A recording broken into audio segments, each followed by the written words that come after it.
نحمده ونصلي على رسوله الكريم اما بعد فاعوذ بالله من الشيطان الرجيم بسم الله الرحمن الرحيم قال النبي صلى الله عليه وسلم اربع من اعلام الشقاء جمود العين وقسوة القلب وطول العمل والحرص على الدنيا او كما قال صلی اللہ علیہ وسلم۔ معزز سامعین و ناظرین، میں لیاقت علی ملتانی آپ سے مخاطب ہوں اور میں نے آپ کے سامنے سرور کونین صلی اللہ علیہ وسلم کی وہ مبارک حدیث ذکر کی ہے جس میں رسول اللہ صلی اللہ علیہ وسلم نے فرمایا کہ 4 چیزیں بدبختی کی علامت ہیں۔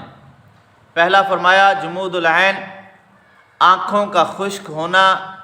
یعنی اللہ کے خوف اور اللہ کے ڈر کی وجہ سے آنکھوں سے آنسو نہ بہنا بدبختی کی علامت ہے۔ دوسرا فرمایا وقسوۃ القلب، دل کا سخت ہونا بدبختی کی علامت ہے۔ تیسرا فرمایا وطول العمل، امیدوں کا لمبا ہونا بدبختی کی علامت ہے۔ اور چوتھا فرمایا والحرص علی الدنیا، دنیا کی حرص کرنا، دنیا کا لالچ کرنا فرمایا بدبختی کی علامت ہے۔ میرے واجب الاحترام بھائی اور دوستو، اب آنکھوں کا خشک ہونا کس وجہ سے ہے؟ فرمایا جمود العیون من قساوۃ القلب، آنکھوں کا خشک ہونا دل کی سختی کی وجہ سے ہے کہ جب آدمی کا دل سخت ہو جاتا ہے پھر آنکھوں سے آنسو نہیں نکلتے۔ اب کتنے ایسے لوگ ہیں کہ ان کے سامنے جتنا چاہے قرآن بیان کیا جائے یا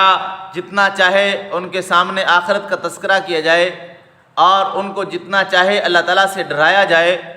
کوئی خوف اور کوئی ڈر ان کو نہیں ہوتا۔ اور کتنے لوگ ایسے ہیں کہ ان کے سامنے اگر تھوڑا سا جہنم کا تذکرہ کر دیا جائے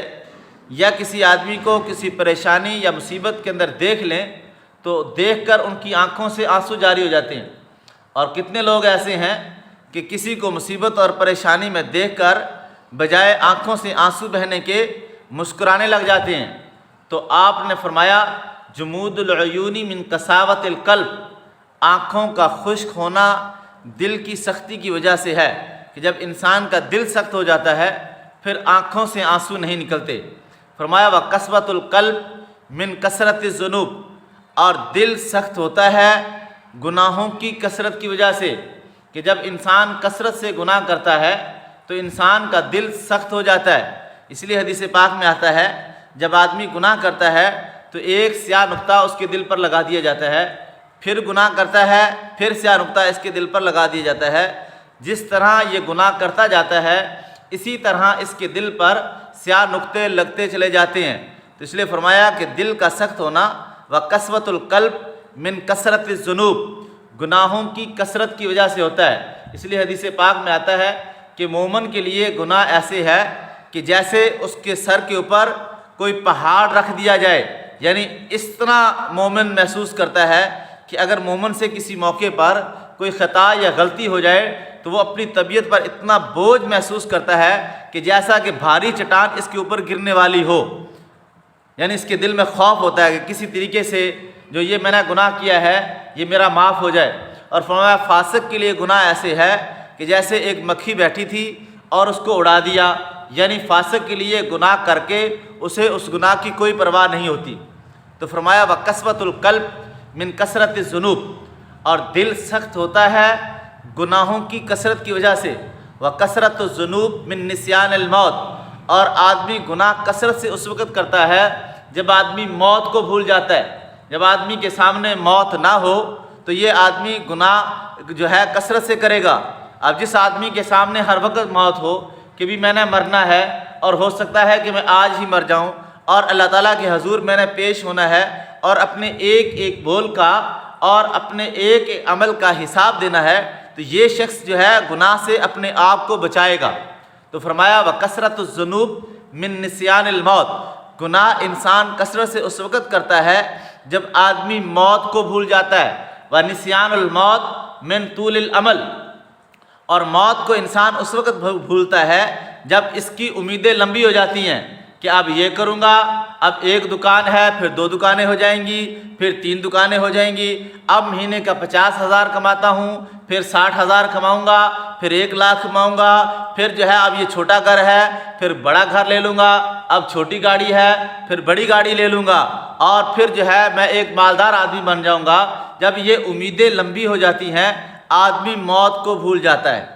فرمایا وطول العمل من حب الدنیا، اور آپ نے فرمایا کہ امیدیں لمبی ہوتی ہیں دنیا کی محبت کی وجہ سے، کہ جب آدمی کے دل کے اندر دنیا کی محبت گھر کر جاتی ہے اور دنیا کی اہمیت اور دنیا کی حیثیت اس کے دل کے اندر آ جاتی ہے، پھر اس کی امیدیں لمبی ہو جاتی ہیں۔ اور پھر آپ نے فرمایا وطول العمل من حب الدنیا، امیدیں لمبی ہوتی ہیں دنیا کی محبت کی وجہ سے۔ وحب الدنیا رأس کل خطیۃ، آپ صلی اللہ علیہ وسلم نے فرمایا بس دنیا کی محبت ہر خطا کی جڑ ہے، ہر گناہ اور ہر نافرمانی کی جو بنیاد اور جڑ ہے وہ دنیا کی محبت ہے۔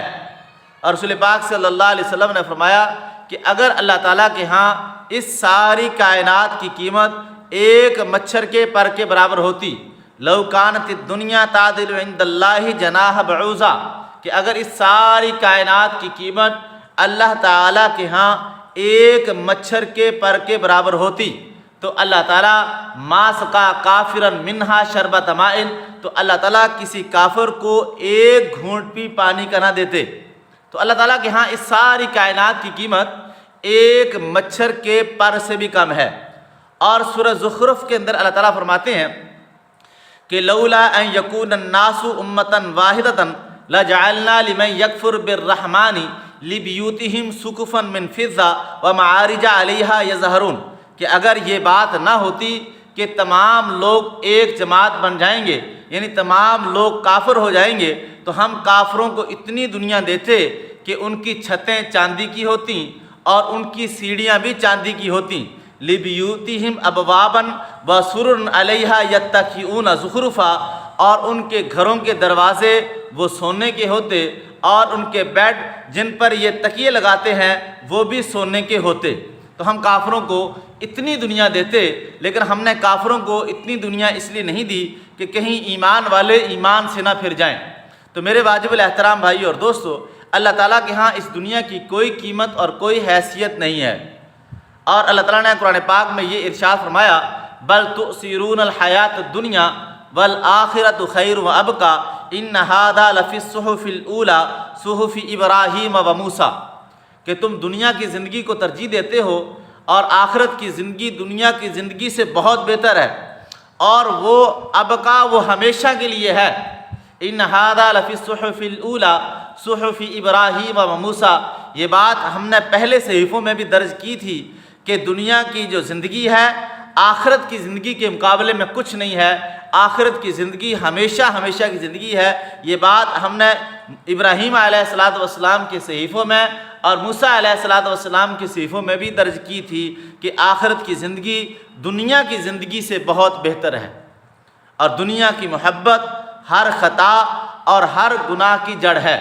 اور قرآن پاک میں اللہ تعالیٰ فرماتے ہیں فَأَمَّا مَنْ طَغَىٰ وَآثَرَ الْحَيَاةَ الدُّنْيَا فَإِنَّ الْجَحِيمَ هِيَ الْمَأْوَىٰ، بس جس آدمی نے سرکشی اختیار کی اور دنیا کی زندگی کو آخرت کی زندگی پر ترجیح دی، فَإِنَّ الْجَحِيمَ هِيَ الْمَأْوَىٰ، اس آدمی کا ٹھکانہ جہنم ہی ہے۔ وَأَمَّا مَنْ خَافَ مَقَامَ رَبِّهِ، اور جو آدمی اپنے رب کے سامنے کھڑا ہونے سے ڈرا، وَنَهَى النَّفْسَ عَنِ الْهَوَىٰ، اور روکا اپنے نفس کو خواہشات پر چلنے سے، فَإِنَّ الْجَنَّةَ هِيَ الْمَأْوَىٰ، اس آدمی کا ٹھکانہ جنت ہی ہے۔ تو اس لیے میرے بھائی اور دوستو، دنیا سے بے رغبتی کا بہترین طریقہ یہ ہے کہ روزانہ دنیا کی بے اثباتی کو اور دنیا سے کچھ نہ ہونے کو بیان کیا جائے،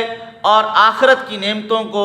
روزانہ گھروں کے اندر اپنی محافل میں اپنی مجالس میں آخرت کا تذکرہ کیا جائے، کیونکہ دنیا اللہ کے ہاں آخرت کے مقابلے میں کچھ بھی نہیں ہے، کہ یہاں گارے اور مٹی کے گھر ہیں، وہاں سونے ہیرے اور جواہرات کے گھر ہیں،